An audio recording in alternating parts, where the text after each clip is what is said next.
Hi everyone, my name is Shri and I'm a senior product manager at Spotify. I joined the platform engineering team at Spotify in 2022.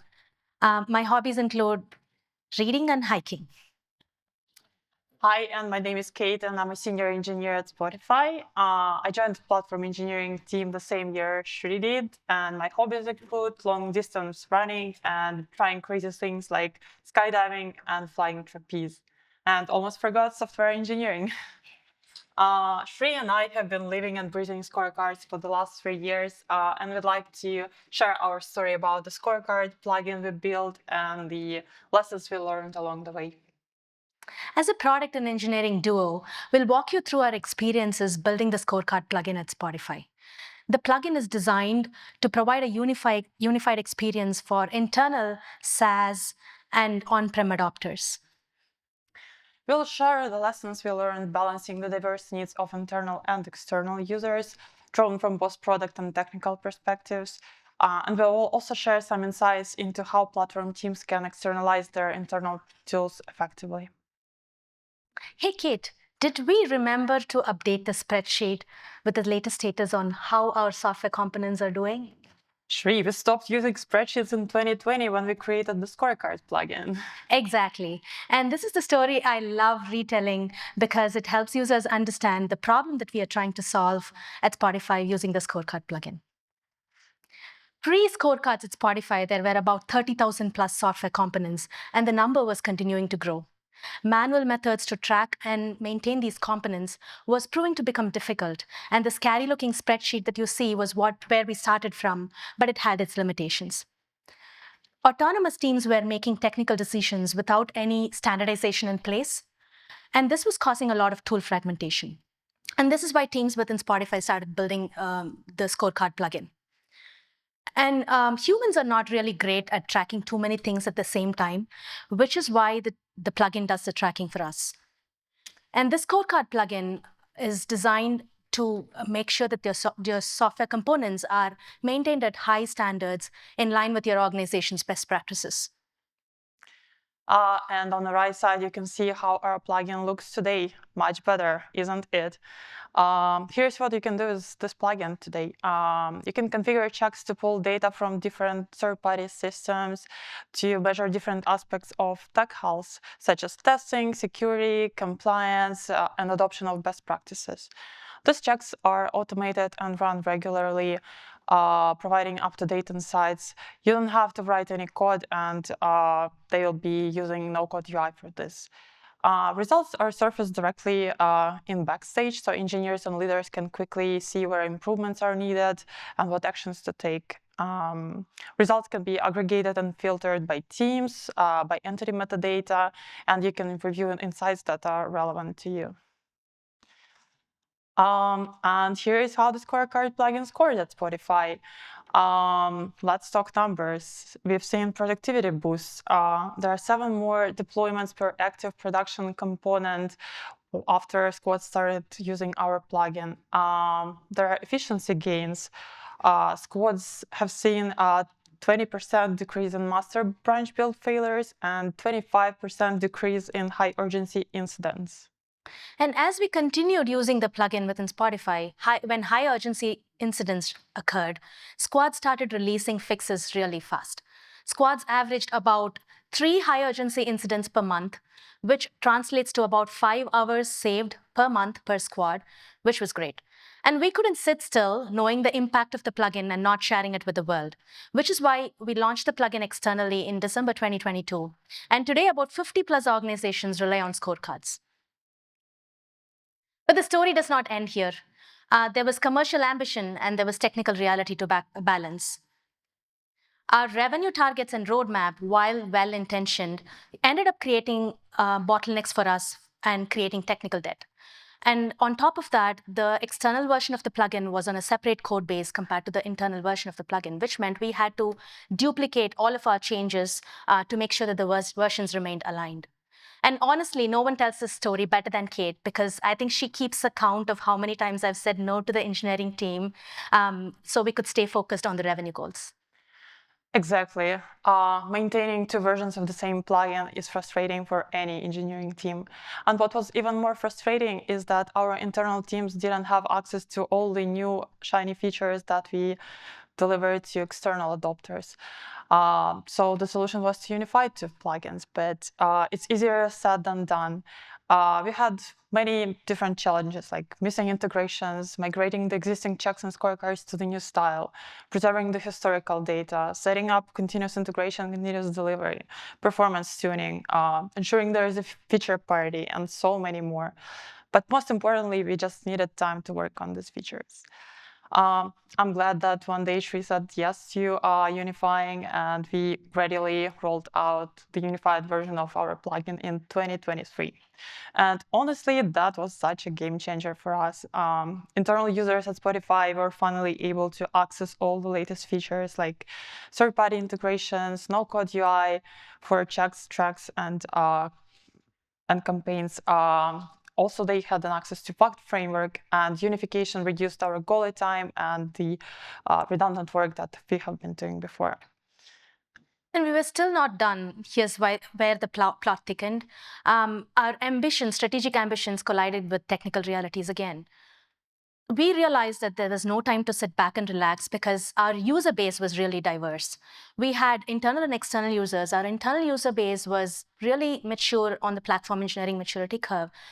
Needed really little handholding, or they did not need much documentation to get up and running. But that was not the case with our external users. There were a lot of questions. They needed handholding, and they also needed more support. And the documentation had to be really perfect for them. And we had commercial goals and revenue targets as well. There was significant pressure to achieve commercial goals. And then our prioritization couldn't be just about user satisfaction. We had to make sure that the business outcomes were also aligned. We also had engineering constraints. Our engineering capacity was really limited. And with the existing technical boundaries, we had to make sure that we integrated with legacy systems, and we also had the need to scale. So not every great idea could be pursued. We also had competing requests and unclear prioritization. The reason for that was because not just with the internal and external users, we also had different user persona that was using the scorecard plugin. We had engineering leaders that needed a bird's eye, big picture view of everything, every initiative that was ongoing within the organization. We had admins that were making sure that the scorecard plugin was used across organizations. And we also had the end user, who was the developer, who had specific asks as well. And in order to make sure that we kept all of these user personas happy, we had to make sure we prioritized like crazy. And then we also had to continuously adapt. We needed to develop a strategy which was keeping in line with market changes. Market conditions were changing, they're still evolving. We also had organizational needs that were continuously changing, and our user needs were also changing. So we had to make sure that we adapted continuously. So ultimately, a strong product strategy and vision that addressed all of these needs while balancing our business goals was what helped us. Our journey taught us that building the right tool isn't just a technical challenge, it's equally a product one. Here's what we learned from both perspectives. And I'll start you with the technical learnings. So first, think about performance and scale early. Our internal scale is by far the biggest among all the plugin adopters. Unification uncovered many performance issues that we couldn't see before, and we had to solve them quickly. And the number of checks, entities, and scorecards continuously grow internally. So we have to make sure all the new features scale well. Address tech debt proactively, because it can bite you when you least expect it. Bugs and new features are important, but there are many cases when unaddressed tech debt can slow you down, and it turns into a blocker for new highly anticipated features. And simply, it can cause alerts and pages for your team. So it can steal your time and attention. And that's the reason we started picking up one or two tickets each sprint. And the last one, set up monitoring. So that's something that had a huge wow moment for us. And instead of trying to guess what's wrong with our system, we could just look at the Grafana dashboard and see things like how long it takes to run a check, how long it takes to load each page, what's the current GitHub rate limit usage, etc. Life is so much easier when you don't have to guess what's wrong with your system, and you can just look at the dashboard and figure this out. And let me share some product learnings. We would suggest to actively engage with the different user personas and user types, which will help enhance your product's inclusivity.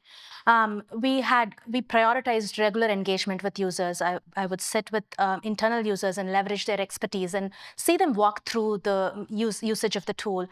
This helped us bridge usability gaps with our external users. We also leveraged all the feedback that we got from our user base, and our customer success team helped us prioritize and helped us figure out which was the user base that had the most number of needs at a certain point of time. And we also made sure that we rigorously prioritized, as I mentioned before.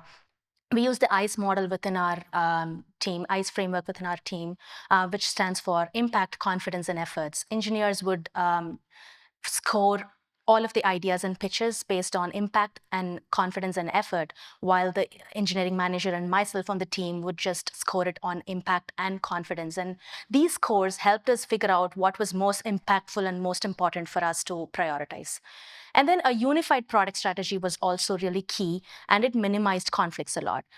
We made sure that we shared our vision and product strategy with our stakeholders, all of our stakeholders, users, and the team was also kept we transparently shared everything with all of our stakeholders and team. So this clarity empowered our teams to make confident decisions, and they could also help move the product forward. And when it comes to product and tech strategy, alignment doesn't happen by accident. It has to be really intentional, and it takes constant collaboration. So from day one, we worked to bring product goals and the tech goals in alignment with each other. The technical lead would write up the tech strategy, and I, as the PM, would write the product strategy. And we made sure that both were in line with each other. And part of staying focused also meant saying no. We said no to feature creep. We said no to nice to haves. And sometimes we also said no to our own ideas. But every no helped us prioritize a yes. And that's how we could build an impactful product together. But no's can be turned into yeses if there is a good reason for it. Just one of the recent examples is saying yes to sunsetting our legacy plugin after initial no from the product. If left unprioritized, this type of tech that is stealing a decent amount of our goalie time and attention and waste financial resources. And the alignment between product and strategy really showed up during pitching and prioritization. Not every pitch made it, but those discussions helped us to clarify what's important, what's technically possible, what delivered the most impact, and what could wait. And to make the alignment even stronger, we started tagging Shri in our goalie request threads to help with prioritization and make sure that technical asks are aligned with the product strategy. And you may be thinking, well, scorecards sound great, but we've got thousands of software components across different teams, and every team defines standards differently. And you may also say that your standards live in Google Docs, wiki pages, Confluence pages, and tribal knowledge. And we get it. What we would suggest we would suggest you begin is start small, focus on one problem. It could be scalability, it could be reliability, or security. And if you would like to measure that particular problem, set high-level goals for your initiative, and make sure to use the scorecard plugin in order to measure and improve where you want to be. Maybe it's also documentation quality. So it's something that you can measure using the checks that the scorecard plugin provides. Use that as your pilot, build momentum through early wins and expand from there. Get to know how Soundcheck fits within Backstage and share learnings internally as your team starts seeing value. And along the way in our journey, we realized that these lessons could be helpful for other organizations as well. So we turned them into a blueprint for success.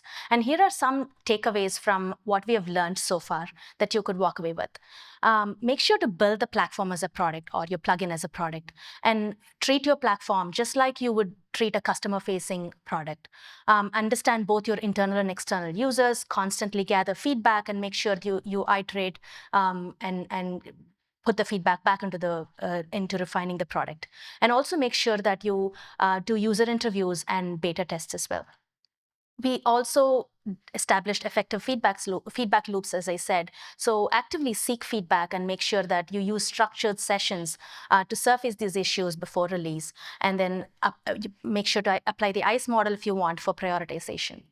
And make sure to prioritize transparently and align the team towards a strategy as well. A vision is only as powerful as much as you share it with your stakeholders. So make sure that you publish non-negotiables early, and also make sure that the broader goals of your company are in line with what you're working on. Refine internally, shine externally. Leverage your internal users as your largest testbed. Iterate based on the real-world data to deliver a polished and user-friendly version of your product. Design for scalability and adaptability. Anticipate growth from the start. It's so much easier when you don't have to compromise performance and reliability and build features that scale well and handle the increased demand, whether it's more users or more data or more new features. And if you're curious to learn more, you can scan these QR codes. You will find blogs, product documentation, case studies, and much more. I'll keep it a bit longer. Well, also it would be great if you could use this QR code to give us an honest feedback. And thank you so much for your time and attention. It's been great sharing our journey with you. And we are excited to see how you will apply these lessons in your own platform plugin journeys. Thank you for your time, and we can't wait to hear what you build next. Thank you.